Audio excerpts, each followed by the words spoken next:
Hello साथियों, क्या हालचाल। मैं राशिद आप सभी का स्वागत करता हूं आपके अपने परिवार शिक्षा एम्पायर में। कैसे हैं आप सभी? जल्दी से कमेंट करें और लाइक शेयर सब्सक्राइब भी करते रहें। उम्मीद है सब बढ़िया होंगे, मस्त होंगे, स्वस्थ अपने और अपनों का बहुत सारा ख्याल रख रहे होंगे।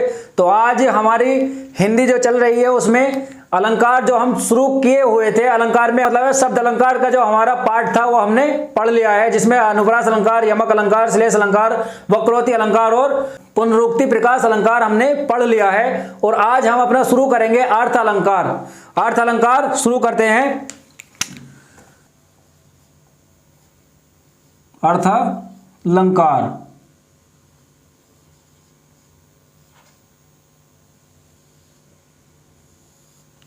तो अर्थ अलंकार क्या होता है इसको तोड़कर देखते हैं हम।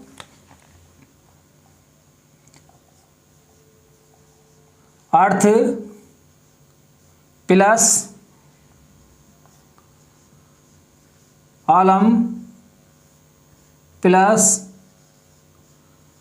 कार। अलंकार को हम ऐसे तोड़ लेते हैं ना, अलम प्लस कार में। तो अभी हमारे आगे क्या जुड़ गया है? अर्थ और जुड़ गया है, और तो अर्थ अलम कार। ठीक है, तो यहाँ अर्थ तो अर्थ है ही, और अलम का अर्थ होता है शोभा और कार का बढ़ाना। तो यानी अर्थ के द्वारा शोभा बढ़ाना ही अर्थ अलंकार होता है। मतलब जिन वाक्यों में, जिन पंक्तियों में अर्थ के द्वारा शोभा बढ़ाई जाती है वहां अर्थ अलंकार होता है। और अर्थ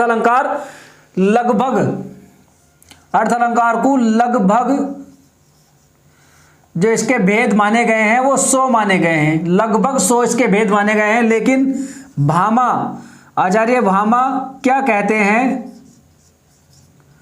आचार्य भामा कहते हैं कि अर्थ अलंकार के 120 भेद हैं। कितने? 120 भेद हैं किसके? अर्थ अलंकार के। अभी हम 120 के 120 या 100 के 100 तो नहीं पढ़ सकते, तो हम इसमें जो मोस्ट हैं उन्हीं को पढ़ना शुरू करेंगे। तो सबसे पहले जो हमारा आता है वो आता है उपमा अलंकार। कौन सा? उपमा अलंकार। इसमें हम सबसे पहले अपना शुरू करेंगे उपमा अलंकार।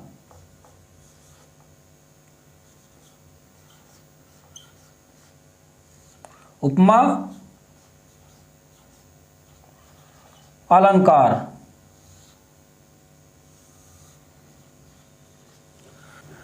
तो इसमें क्या होता है? इसमें होता है कि जहां प्राणी की तुलना प्राणी से, इसमें उपमा अलंकार में तुलना ही करते हैं। तो इसमें जहां प्राणी की तुलना प्राणी से होती है, वस्तु की तुलना वस्तु से होती है, तथा स्वभाव को मानव के साथ दर्शाया जाता है, तो वहां उपमा अलंकार होता है। कैसे देखते हैं? उपमा अलंकार के 4 भेद होते हैं। कौन कौन से? उपमेय, उपमान, वाचक और साधारण धर्म।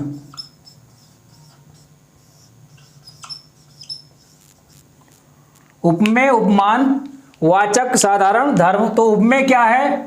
उपमेय है जिसकी तुलना की जाती है, जिसकी तुलना की जाती है। और उपमान, इसमें उपमेय क्या होता है? उपमेय में आता है जिसकी तुलना हम कर रहे हैं किसी की, यानी कि अगर मेरी तुलना हम किसी के साथ कर रहे हैं तो यहां मैं उपमेय होगा। तो यहां उपमान क्या होगा? जिससे तुलना कर रहे हैं, जिससे तुलना की जा रही है, जिससे तुलना की जाती है। ठीक है। और वाचक में क्या आता है? वाचक में कुछ चिन्ह आते हैं इसमें, जैसे सा, सी, से, सा, सी, से, सरिस,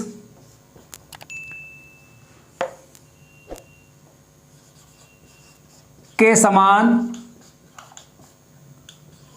जिमी।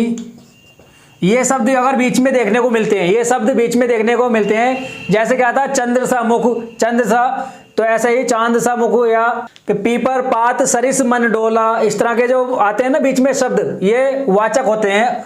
और साधारण शब्द क्या है? साधारण धर्म क्या है? साधारण धर्म है गुण, गुण या विशेषता। ठीक है, जिससे विशेषता की तुलना की जाती है, ठीक है, विशेषता के रूप में तुलना जो की जाती है वो साधारण धर्म होता है। तो ये इसके भेद होते हैं। अब इसके उदाहरण देखना शुरू करते हैं हम, एक एक उदाहरण देखें इसका। उदाहरण देखें तो अपने अपने मोहल्ले में वो है ना सोनू मोनू, तो उनके ऊपर ही लेते हैं सोनू मोनू, ठीक है। सोनू मोनू से सुंदर है, मोनू से सुंदर है। सोनू क्या है, सोनू मोनू से सुंदर है। तो इसमें तुलना किसकी की जा रही है, तो यहां तुलना की जा रही है सोनू की। तो सोनू क्या हो गया, उपमेय हो गया। सोनू क्या हो गया, उपमेय। और तुलना किससे की जा रही है, तुलना की जा रही है मोनू से, तो मोनू हो जाएगा यहां उपमान, उपमान, ठीक है। और बीच में शब्द क्या है, से, यहां दिखाया था ना मैंने, सा सी से सरिस, तो यहां है से, तो ये आ जाएगा हमारा वाचक। अब वाचक या विशेषता, अब विशेषता या साधारण गुण, साधारण धर्म क्या है, गुण, गुण क्या है इसमें, सुंदर, गुण है सुंदर। तो यहां सोनू मोनू से सुंदर है, तो सोनू हो गया उपमेय, मोनू हो गया उपमान, से वाचक है, वाचक चिन्ह है हमारा, और सुंदर क्या है, गुण है। तो गुण, गुण क्या है हमारा यहां इसमें, सुंदर है, ठीक है। सुंदरता वो एक गुण ही तो है, तो इसमें सोनू मोनू से सुंदर है, तो यहां ये उपमेय अलंकार हो गया। यहां तुलना की जा रही है सोनू की मोनू से। तो यहां हीरो हो गया, हीरो कौन हो गया हमारा, हीरो की विलन से तुलना की जा रही है, ठीक है। यहां हीरो उपमेय होता है हमारा हीरो, और तुलना में होता है विलन उपमान, ठीक है। अगला उदाहरण देखें कोई, हरिपद कोमल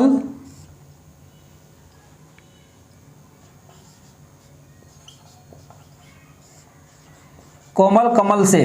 तो यहां क्या तुलना की जा रही है, हरि पद, यानी कि हरि के जो पैर हैं वो कोमल कमल से हैं, किससे, कोमल कमल से। तो यहां तुलना की जा रही है हरि के पैरों की, हरि पद की, पद की तुलना कमल से की जा रही है, कमल के समान, कमल के समान कोमल हैं। तो यहां उपमेय कौन हो गया, हरिपद उपमेय, ठीक है। और तुलना किससे की जा रही है, कमल से, तो कमल क्या है, उपमान, यहां कमल हो गया उपमान। और कोमल क्या है, गुण, साधारण गुण,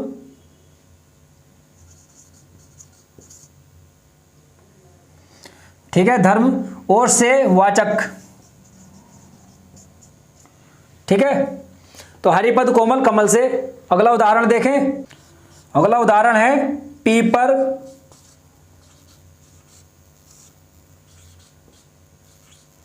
पीपर पात सरिस मन डोला।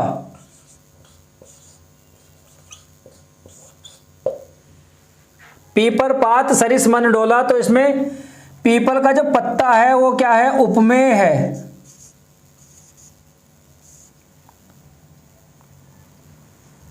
उपमेय नहीं है, उपमान है यहां।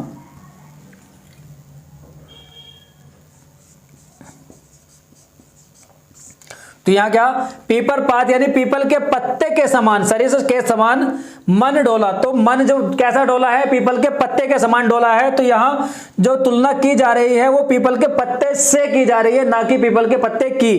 तुलना किसकी की जा रही है, मन की तुलना पीपल के पत्ते से की जा रही है। तो यहां पीपल का जो पत्ता, पीपर पात, उपमान हो जाएगा, और जो मन है वो हो जाएगा हमारा उपमेय, और यहां सरिस हो जाएगा वाचक, और डोला हो जाएगा धर्म, साधारण धर्म, ठीक है। अगला उदाहरण देखें,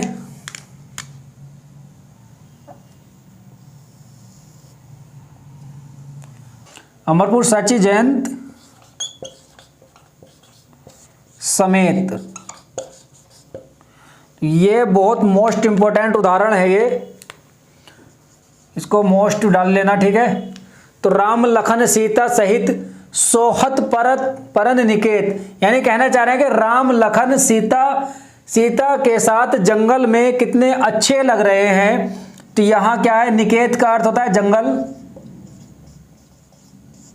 जंगल, और सोहत का अच्छे, ठीक है। और आगे है कि जिमी, यहां जिमी आ गया ना, जिमी।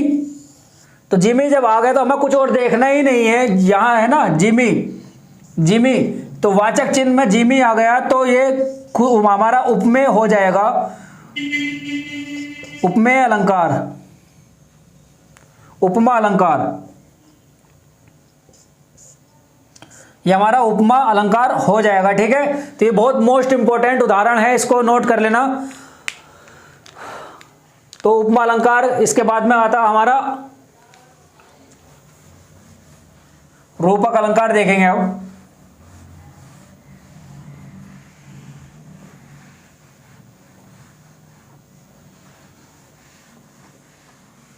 तो आप देखते हैं अपना दूसरा अर्थ अलंकार का दूसरा अलंकार जो है रूपक अलंकार है।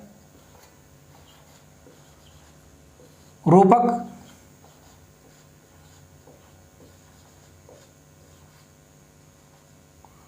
अलंकार, रूपक अलंकार में क्या आता है, इसमें उपमेय को उपमान के समान ही बता दिया जाता है। जहां पहले पिछले में पिछले में तुलना कर रहे थे एक दूसरे की तुलना, तो यहां उपमेय को उपमान के समान ही बता दिया जाता है। जहां उपमान में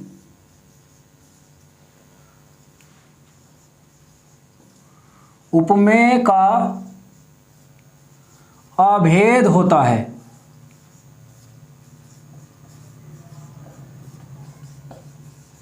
अभेद का मतलब है कोई भेद नहीं है, कोई भेद नहीं है, अभेद है। तो यहां उपमेय को उपमान के समान, दोनों में एक दूसरे समान बता दिया। जैसे हमारे वही सोनू मोनू लेंगे हम, जैसे सोनू मोनू, यहां बीच में योजक चिन्ह आ जाएगा बस इसमें, जहां हमारे सोनू मोनू सुंदर हैं, सुंदर हैं। अब इसमें क्या है, कौन किससे सुंदर है ये नहीं पता चल पा रहा है, लेकिन दोनों सुंदर इसमें बता रहे हैं कि सोनू मोनू सुंदर हैं। कौन ज्यादा है कौन कम है इसमें ये नहीं कहा, लेकिन दोनों ही सुंदर हैं। वहां क्या था, वहां कम और ज्यादा का भाव देखने को मिल रहा था कि एक दूसरे से, एक जो है वो दूसरे से सुंदर था। तो यहां सोनू मोनू सुंदर है, तो इसको जब देखेंगे हम सोनू और मोनू, यहां जो आएगा सोनू और मोनू, योजक चिन्ह की जगह और आता है, सोनू और मोनू सुंदर है। वैसे ही उदाहरण दूसरा देखें हम, चरण कमल बंदो हरि राई, चरण कमल बंदो हरि राई। तो इसमें ये सूरदास का है, ये पंक्ति सूरदास की है, ब्रज भाषा में है।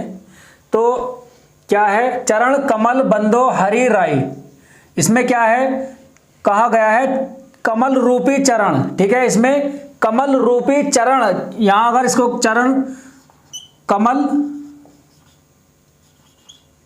इसको योजक चिन्ह को हटाएंगे तो चरण रूपी, रूपी चरण, कमल रूपी चरण, यहां क्या है, कमल रूपी चरण है। चरण कैसे बता दिए, कमल के समान बता दिए, दोनों में समानता बता दी है। कमल रूपी चरण है किसके, हरि के, ठीक है। यहां अंतर, यहां एक दूसरे से कम बढ़ती नहीं बताई गई है, यहां उसके समान ही बता दिया है कि कमल रूपी चरण है किसके, हरि के। आता है दूसरा,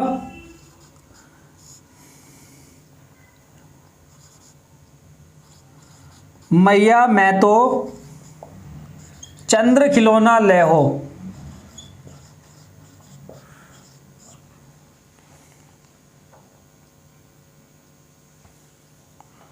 चंद्र खिलौना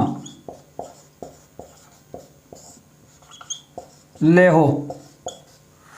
तो इसमें क्या आएगा, चंद्र रूपी खिलौना, बच्चा अपनी माता से मांग रहा है कि मुझे चंद्र रूपी, चंद्र के समान खिलौना चाहिए, चंद्र रूपी खिलौना चाहिए, दूसरा उदाहरण देखें, पायो जी मैंने राम रतन धन पायो। पायो जी मैंने राम रतन धन पायो, ये मीराबाई की पंक्ति है।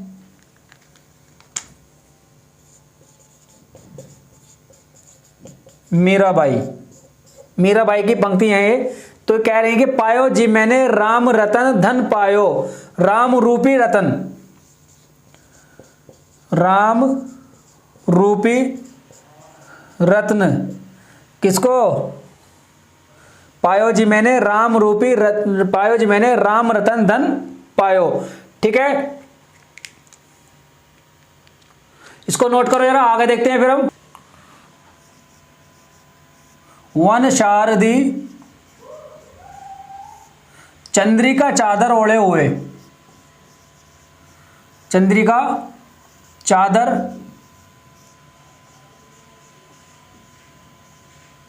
ओढ़े हुए, वन शारदी चंद्रिका चादर ओढ़े हुए। तो वन के जो ऊपर का देखने में लग रहा है वो चंद्रिका की चादर की तरह, चंद्रिका रूपी चादर या चांद रूपी चादर के समान लग रहा है। यहां क्या आएगा? रूपी आएगा। ठीक है, और एक और उदाहरण देख लें इसका। शशि मुख